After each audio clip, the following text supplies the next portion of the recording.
Assalamualaikum, selamat pagi.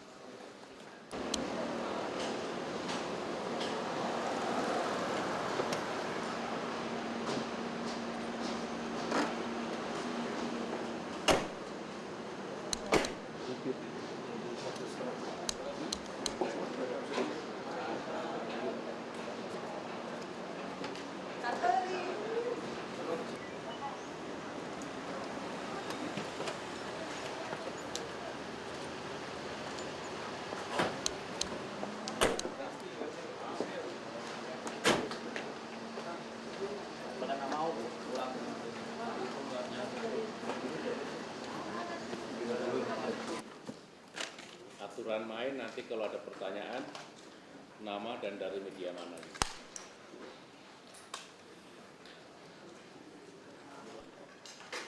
Assalamualaikum warahmatullahi wabarakatuh. Kita hari ini membahas 3 agenda utama. Yang pertama adalah tentang pengamanan objek vital nasional. Yang kedua, pemikiran dan rencana untuk pemberian pengampunan kepada anggota GS Agam yang secara sukarela menyerahkan diri ke pangkuan Republik Indonesia. Kemudian yang ketiga, kemajuan dari langkah-langkah pemeliharaan keamanan dan penegakan hukum. Akan dilakukan penataan ulang tentang pengamanan objek vital di Indonesia.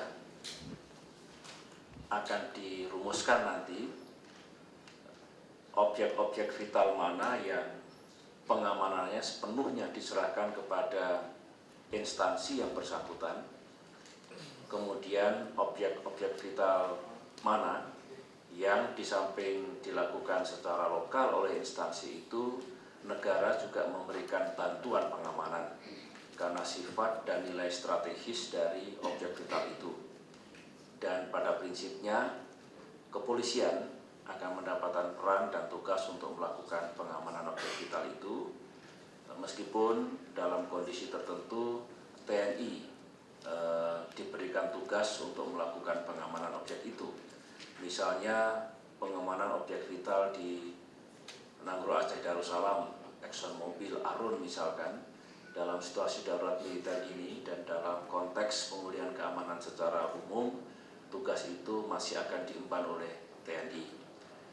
Yang lain akan dilakukan penataan dengan satu transisi alih peran dan tugas secara baik sehingga tidak mengganggu jalannya pengamanan itu sendiri.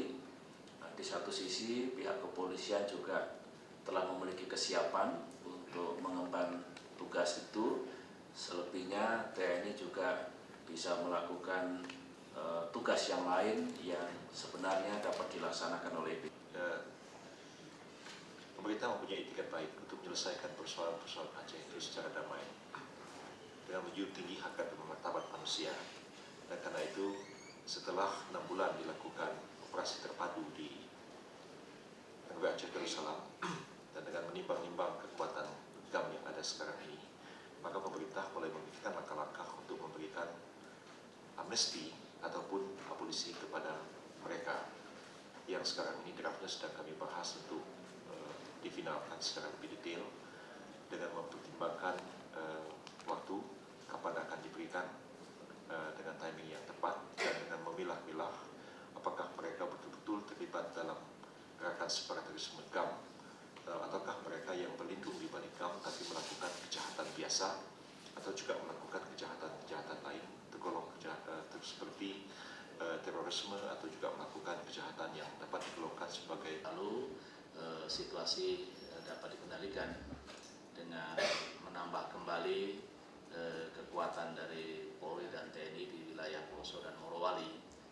Walaupun ada peristiwa beberapa hari yang lalu ada ledakan bom rakitan di Tentena, tetapi kembali bahwa walaupun ada peristiwa ledakan, ada penyerangan, tetapi situasi tidak menjadi teratur mengangkatnya kembali masalah saling menyerang atau konflik, sehingga menunjukkan bahwa masyarakat setempat sudah menyerahkan bahwa setiap kali ada tindakan kekerasan ataupun pelanggaran hukum harus diproses secara hukum. Nah, oleh karena itu proses penyidikan sedang berjalan terhadap para pelakunya. Dari kasus Morowali telah ditahan 18 orang, tetapi 5 orang juga meninggal dunia. Kemudian dari kasus penyerangan di pesisir Poso 1 orang ditahan. Ada 5 orang yang sudah teridentifikasi, tetapi belum dapat kita temukan, sedang kita cari. Walaupun kita tahu bahwa memang penyerangan itu tidak dilakukan oleh 5 atau 6 orang itu, tetapi dilakukan oleh banyak orang, tetapi masih dalam penyelidikan. Masalah-masalah yang ditemukan di lapangan yang menjadi alasan selalu bahwa dengan pijakan pada konsep Malino 1 di Poso ini ada hal-hal yang masih belum terselesaikan atau dituntaskan, seperti masalah-masalah hak keperdataan atau hak kepemilikan dari anggota masyarakat yang belum tuntas atau belum dikembalikan kepada pemiliknya. Kemudian juga masalah senjata api dan perakitan yang masih saja masyarakat masih menyimpan, tidak seluruhnya menyerahkan. Itu juga masih menjadi alasan munculnya kembali serangan seperti itu. Kemudian juga masih saja dianggap adanya ketidakadilan di dalam proses kasus-kasus penegakan hukum. Kemudian juga masalah pengungsi juga belum tuntas, dan juga masalah-masalah lapangan pekerjaan. Itu semua kadang-kadang masih diangkat jadi persoalan yang tentu secara akumulasi munculkan kembali dengan alasan merasa dendam atau masa lalu. Oleh karena itu upaya-upaya sebenarnya yang dikembangkan oleh pemerintah, khususnya aparat keamanan, bagaimana memberdayakan aparat keamanan lokal atau setempat bersama masyarakat dan pemerintah daerah. Tetapi ini nampaknya memang belum sepenuhnya dapat kita wujudkan. Oleh karena itu pola pembekauan atau menambah kekuatan dari tempat lain masih merupakan pilihan untuk tetap memelihara situasi keamanan dan ketertiban masyarakat di wilayah Poso dan Morowali. Dan bahkan dari jajaran kepolisian kami sudah membentuk Polres baru, yaitu di Polres Morowali, dengan kekuatan jumlah orang dan juga peralatan kendaraan, senjata dan sebagainya yang dibutuhkan oleh satu Polres. Walaupun di Morowali belum punya markas Polresnya, tetapi kekuatan manusia dan peralatannya sudah kami cukupi untuk secara operasional melaksanakan tugas di wilayah Kabupaten Morowali. Yang lebih penting lagi tentunya di sana ada Pokja, apakah Pokja tingkat Poso, kelompok kerja maksudnya, ada pun juga Pokja tingkat 1 di Provinsi Sulawesi Tengah yang sebetulnya mengimplementasi. Pemeriksaan itu masih berlangsung. Itu 6-6-nya terlibat dalam kegiatan teroris atau cuma sikut? Masih udah mulai belum? Belum. Enggak, yang dimaksud dengan kegiatan teroris enggak seumum begitu. Memang ada kasus ada masalah-masalah selanjutnya yang masih dikembangkan khusus mengenai saudara Gun karena keterkaitannya yang belum ketahuan. San, bisa mulai? Saat ini kita terus memperhatikan dan mempedulikan masalah itu melalui perwakilan kita di Karachi maupun di Islamabad. Intinya kita secara rutin memperoleh konsuler akses kepada mereka, mengunjungi mereka, memastikan mereka dalam kondisi yang baik dan diperlakukan yang baik pula. Dan sekarang yang kita ketahui dari pihak intelijen Pakistan adalah pemeriksaan terhadap mereka itu belum selesai dibandingkan misalnya dengan pemeriksaan terhadap 13 warga negara Malaysia yang ditangkap pada waktu yang hampir bersamaan. Mereka itu sudah selesai pemeriksaannya sehingga sedang dalam proses pendeportasian. Sementara ke-6 warga negara kita itu hingga saat ini proses pemeriksaannya belum selesai. Kita sudah mendapatkan hasil sementaranya belum Pak? Belum. Kita belum dapat hasil sementaranya dan itu dijanjikan oleh pihak Pakistan bahwa hasil yang diperoleh oleh mereka melalui proses pemeriksaan ini akan dibagi informasikan kepada kita. Dan di samping itu tentunya kita sangat berpedulian kepada pihak Pakistan agar mereka menuntaskan proses ini sesegera mungkin dan segera memastikan apakah akan ada proses kelanjutan dari kesemuanya ini, apakah akan ada tuduhan atau dakwaan yang resmi ke proses hukum. Seandainya tidak, tentunya mereka ini harus segera dibebaskan, dan seandainya tidak ada hal-hal yang memang mereka undang-undang atau peraturan mereka langgar, ya seharusnya tidak perlu dideportasi bahkan. Tapi ini kesemuanya masih tergantung dari proses pemeriksaan mereka. Sebetulnya Pakistan melakukan penangkapan itu dan melakukan penahanan hingga saat ini disebabkan oleh ketakutan Pakistan terhadap dalam rangka pencegahan preventif. Nah, antara lain, ya kan, pengamanan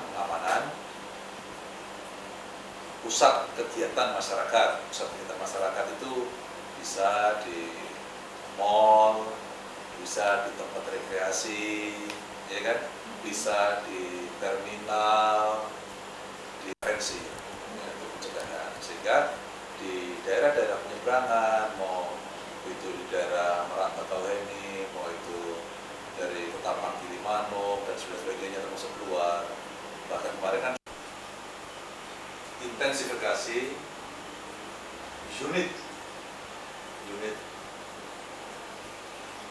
ya tulis akan dalam rangka pengejaran terhadap dua target itu. Nah, kegiatan yang sifatnya 1x24 jam yang melapor ke ketua RT supaya terdeteksi. Nah, itu perhotelan, penginapan, ya, kalau ada tamu dan sebagainya, ya kita kan melaporkan kan jumlah tamu yang datang dan sebagainya ke minimal dengan foto dan beberapa ciri fisik itu sudah diketahui oleh masyarakat. Salah satu ciri yang tidak bisa dia rubah adalah intonasi. Nah, suara dia dialeknya kan masih kental dengan dialek Melayu, kan demikian kan? Karena dia warga Malaysia. Nah, hal ini tetap untuk kita waspadai, gitu loh. Kayak kalau misalnya kumis, jenggot, rambut itu mungkin masih bisa, tapi dialek dia tidak bisa. Postur tubuh itu juga tidak bisa, ya kan? Ini yang harapan kita untuk bisa kita sosialisasikan kepada masyarakat. Ya, banyak tuh, apalagi. Ini apa bisa dijelaskan hasil penyelidikan Liblan tentang lokasi Azahari ini, Pak? Iya, jadi kalau mengarah kepada titik lokasi atau kota, tentu itu tidak bisa kita sampaikan secara transparan, ya.